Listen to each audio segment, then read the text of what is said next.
Hello everyone, welcome to the wonderful world of English language. First of all, good morning to all of you. Students, today we will discuss some basic but spoken English language related sentences, and I hope you will definitely be benefited with all these sentences. Our first sentence is मैं अपनी समस्याओं से घिरा हुआ हूँ. How to say it in English language? I am surrounded with my problems. मैं अपनी समस्याओं से घिरा हुआ हूँ.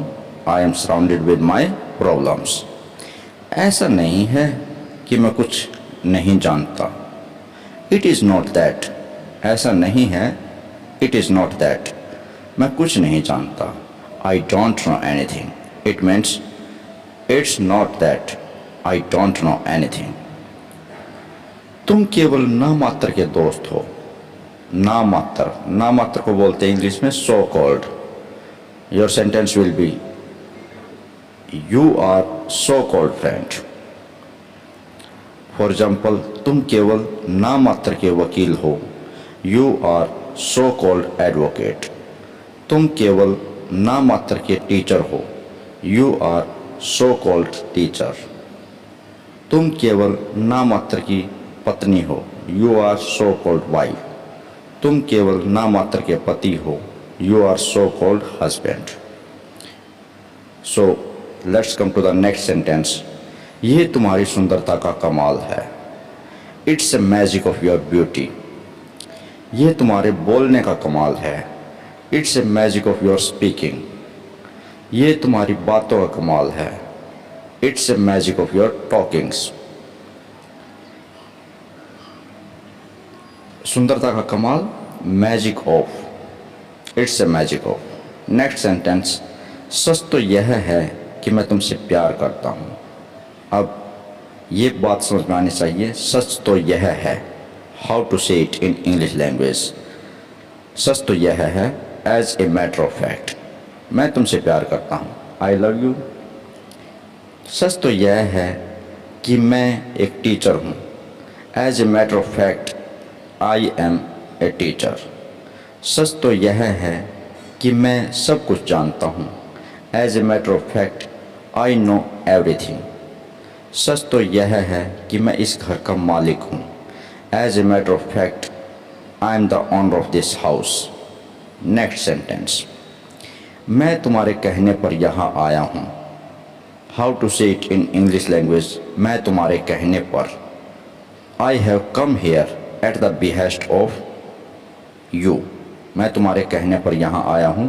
I have come here at the behest of you. मैं तुम्हारे कहने पर वहाँ जा रहा हूँ. I am going there at the behest of you. मैं उसके कहने पर यहाँ पर बैठा हुआ हूँ. I am sitting here at the behest of him or her. मैं तुम्हारे कहने पर कुछ भी कर सकता हूँ. I can do everything at the behest of saying you. मैं अपनी गलतियों से शर्मिंदा हूँ. शर्मिंदा means ashamed of. गलतियों से mistakes. मैं अपनी गलतियों से शर्मिंदा हूँ. I am ashamed of my mistakes. मैं अपने भाई से शर्मिंदा हूँ. I am ashamed of my brother. मैं अपने व्यवहार से शर्मिंदा हूँ. I am ashamed of my behavior. मैं यहाँ आने पर शर्मिंदा हूँ. I am ashamed of coming here. मैं उसकी गलतियों से शर्मिंदा हूँ. I am ashamed of his mistakes. Next sentence. मैं तुम्हारा गुस्सा ठंडा होने के बाद तुमसे बात करूँगा. अब गुस्सा ठंडा होना, इसकी इंग्लिश क्या बनेगी?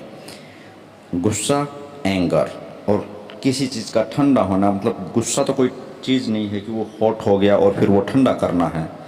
गुस्सा तो कम होता है, और कम होने की इंग्लिश क्या होती है? सबसाइड. तो जैसे सब्सिडी होती है, उसी से रिलेटेड वर्ड है ये सबसाइड्स. मैं तुम्हारा गुस्सा ठंडा होने के बाद तुमसे बात करूँगा. I will talk to you. मैं तुमसे बात करूँगा. कब? आफ्टर योर एंगर सबसाइड्स, जब तुम्हारा गुस्सा कम हो जाएगा। तो इंग्लिश क्या हमने, I will talk to you after your anger subsides. चिंता मत करो, तुम्हारा सिर दर्द चला जाएगा। सिर दर्द चला जाएगा, अब ये सिर दर्द कहाँ जाएगा, ये जाने की तो कोई चीज़ नहीं है कि ये चल के जाएगा। ये भी सेम उसी सेंटेंस से रिलेटेड है। जैसे गुस्सा कम हो जाएगा, ऐसे ही सिर दर्द भी धीरे धीरे ख़त्म हो जाएगा। तो फिर से वही सब्सिडी से रिलेटेड वर्ड आएगा, सबसाइड।